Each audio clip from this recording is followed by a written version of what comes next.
6월 1일 이후엔 양도세 중과가 더 커지기 때문에 보유할 가능성이 상당히 큽니다. 그래서 오늘은 6월 1일 이후로 집값이 오를 수밖에 없는 5가지 이유에 대해서 좀 얘기를 해볼까 합니다. 일단은 저는 6월 1일 이후로 좀 집값이 좀 오를 것 같은데, 그 첫 번째 이유가 사실 이제 다주택자들 같은 경우에는 양도세 중과로 팔아도 남는 게 없어요. 그러니까 6월 1일 이후부터는 지금 2주택은 기본세율 플러스 20%, 3주택은 기본세율 플러스 30%, 최고 세율이 2주택은 62%, 그 다음에 3주택은 이제 72%가 되는 겁니다. 팔아도 남는 게 없기 때문에 보유할 가능성이 상당히 큽니다. 그래서 일단은 양도세 중과, 6월 1일 이후엔 양도세 중과가 더 커지기 때문에 이후에는 팔아도 남는 게 없어서 집값에 오히려 좀 상승할 여력이 있다. 자, 두 번째는 뭐냐면 이번에 LH 사건으로 겪어봤듯이 여러분들 그 3기 신도시가 혹은 무산 혹은 이제 지연될 가능성이 굉장히 있거든요. 3기 신도시 같은 경우에는 원래 그 지금부터 공급 계획이 있다고 하더라도 이게 완공이 될 때까지는 뭐 굉장히 많은 한 3, 4년, 4, 5년 이렇게 시간이 필요하지 않습니까? 신도시 LH 사건 이후로 3기 신도시가 굉장히 지연이 되거나 또 무산이 되고 또 추가로 3기 신도시를 지정한다고 하더라도 사람들이 이제 더 이상 좀 관심을 갖지 않고 오히려 그 반대를 굉장히 할 가능성이 굉장히 커요. 그렇기 때문에 3기 신도시가 지연된다는 건 뭐냐면 수도권의 공급이 계속해서 좀 줄어들 수 있다. 당분간. 이것도 집값 상승의 요인이 되는 거죠.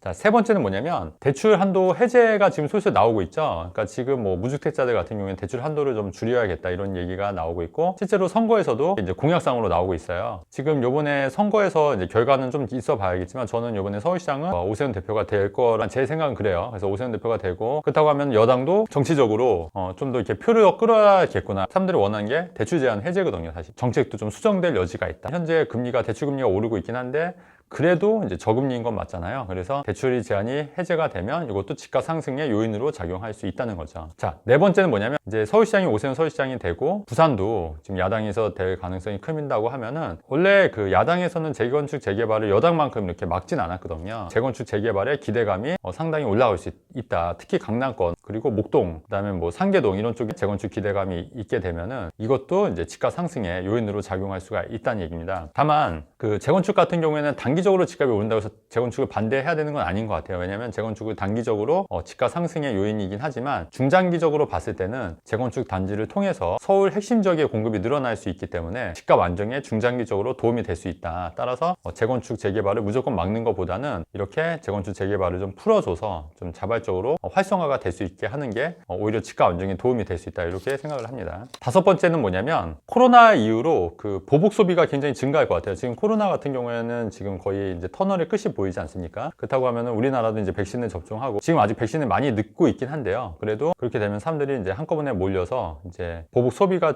증가하게 되고 그러면 이제 통화량이 많이 증가하게 돼 있죠. 이 통화량이 증가하게 되면 이 자산 가치 상승으로 이어질 수가 있어요. 그렇기 때문에 이런 그 통화량 증가, 보복 소비로 인해서 이제 돈 가치가 떨어지고 자산 가치가 충분히 상승할 여력이 있기 때문에 오히려 집값이 오를 여지가 있다고 보여집니다. 자, 그래서 사실은 집값 하락에 대한 아무런 변경된 게 없어요. 오히려 그 이런 규제 억제책으로 인해서 오히려 약간 비이상적으로 오르는 지금 형태가 계속 되고 있습니다. 그러니까 무슨 말이냐면 강남을 눌렀더니 서울이 오르고 서울을 눌렀더니 수도권이 오르고 수도권을 눌렀더니 지금 지방이 오르고 있는 그런 형국이잖아요. 새 아파트 위주로 해서. 그래서 이렇게 지금 그 규제로 인해서 오히려 비이상적인 집값이 계속 오르고 있다 보니까 오히려 추후에 제 생각은 6월 1일 이후에도 계속해서 오히려 집값이 하락한다는 요인보다는 이렇게 상승할 요인 5가지가 있기 때문에 6월 1일 이후에는 집값이 더 오를 여지가 있다. 특히 그 양도세 중과 같은 경우에는 사람들이 집을 사고 싶어도 매물이 아마 없을 거예요. 6월 1일 이후에는. 아니 입장을 바꿔놓고 여러분들이 다주택자라고 하면은 뭐 62%, 72% 이렇게 세금을 떼는데 그 팔 의향이 있겠습니까? 종부세라든지 재산세는 충분히 버틸 여력이 되기 때문에 충분히 안 팔고 그냥 갖고 갈 여력이 돼요. 급매물 같은 경우도 6월 1일 이전에 나오는 거고 6월 1일 이후에는 매물 안 내놓기 때문에 매물이 아마 한두 개 나오면 그거를 이제 매수인들이 이제 각축전을 벌여야 되는 그런 형국이 될 수도 있습니다. 다만 다주택자들이 집을 사기에도 버겁지만 지금 시장에서는 무주택자들 혹은 1주택자들이 집을 갈아타기 위해서 살려고 하는 수요가 굉장히 많아요. 그래서 이분들이 집을 살려고 하는 수요가 있기 때문에 집값은 하락하기보다는 오히려 상승할 여력이 충분히 있다고 이렇게 판단을 합니다. 자, 결론. 그래서 집값을 잡기 위해서는 제 생각은 양도세 중과를 해제를 해야 될 것 같아요. 다주택자의 매물이 시장에 자연스럽게 나올 수 있도록 공급을 하는 게 오히려 집값 안정에 좀 기여를 할 수 있을 것 같다는 생각이 들고요. 그 다음에 김대중 대통령이 썼던 게 북한에 대해서 썼던 게 햇볕 정책이었잖아요. 햇볕 정책. 그러니까 북한을 계속 어감만 하다 보니까 옷을 겹겹이 껴입으니까 오히려 햇볕 정책, 따뜻하게 해서 옷을 벗게 만들자, 이게 햇볕 정책의 근간이었잖아요. 근데 북한에는 이렇게 햇볕 정책, 지금 문재인 대통령도 북한은 굉장히 우호적인 그런 제스처를 취하고 햇볕 정책을 계속 이어받아서 하고 있는데 그 성과는 어떨지 모르겠지만, 근데 정작 왜 우리 국민들한테, 특히 부동산을 하시는 분들한테는 햇볕 정책이 아닌 억지책을 쓰는지, 사실 이거는 사실 맞지 않는 거거든요. 그 다음에 대출 제한 같은 경우에도 사실 외국인들, 특히 중국인들 같은 경우에 대출 제한이 없기 때문에 우리나라 부동산을 막 사는, 그런 북한에만 햇볕 정책을 하지 말고 부동산을 이제 실거주하거나 투자하는 분들한테도 햇볕 정책을 써서, 햇볕 정책이란 결국 규제를 폐지하는 거거든요. 규제를 폐지해서 오히려 거래가 활성화가 되고 집가 안정에 기여할 수 있는 정책이 나왔으면 좋겠다는 생각을 합니다. 내용이 좋으면 좋아요와 구독하기 누르면 좋겠습니다, 여러분. 네, 감사합니다.